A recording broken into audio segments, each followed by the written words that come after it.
Hello everyone, we will begin the data structure course with the containers. The subject is about how to represent and manage data collections. Any minimal complex application needs to store collections. Then, it is useful to have a library of containers when developing an application. But if we need to store that data, why we need more than one? Why we need a library of containers? The answer is that exist different strategies to store a collection of objects. Every app has a series of restrictions of time and space efficiency. These restrictions will make that not all the strategies will be valid to the same cases. Now, specification implementation duality. It is normal that the restrictions changes when the app is already running. Then the app has to adapt to the new situation, like the strategy used is no longer valid. This change should be easy and has a minimum impact in the app. For this reason, the app code must be as unlinked as possible to the store data strategy. When a strategy is chosen, the app needs to be linked to the container functions, but the app doesn't need to know how they are built or implemented. The app is independent of the implementation used, but depending on the programming language, this independence could be a fact or not.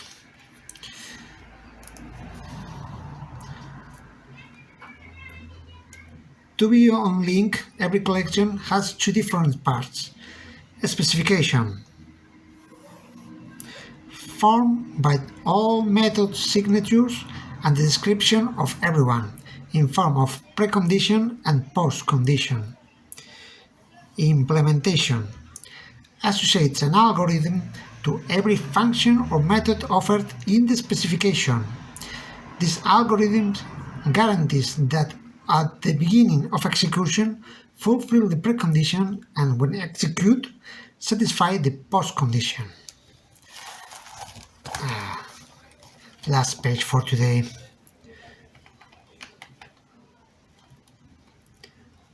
From a conceptual view, the collection's specification tells what does the collection, and the implementation tells how it does.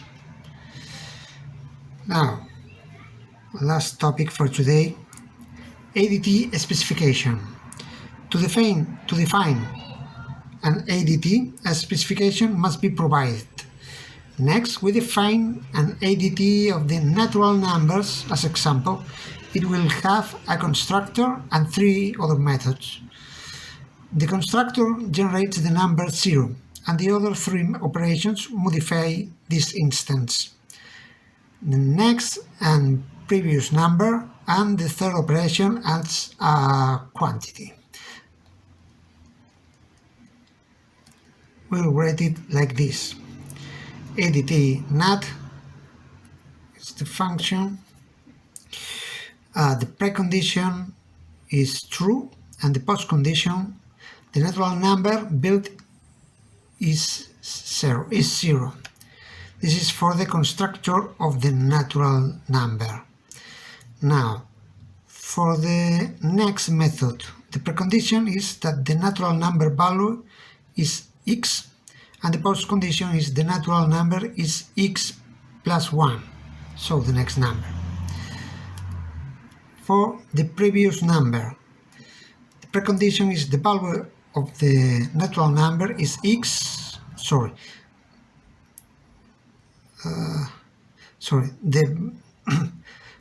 the previous function method, the precondition is that the value of the natural number is that x is bigger than 0, and the postcondition is that the value of the natural number is x difference 1.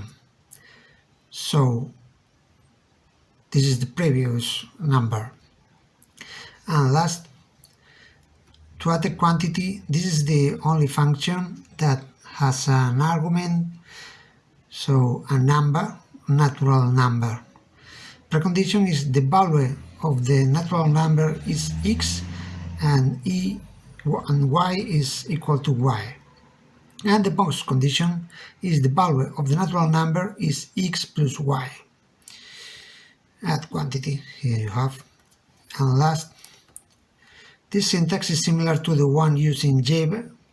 To fulfill the precondition and postcondition, we have used the natural language to avoid the algebraic formal specification. And that's all in this video. See you next video.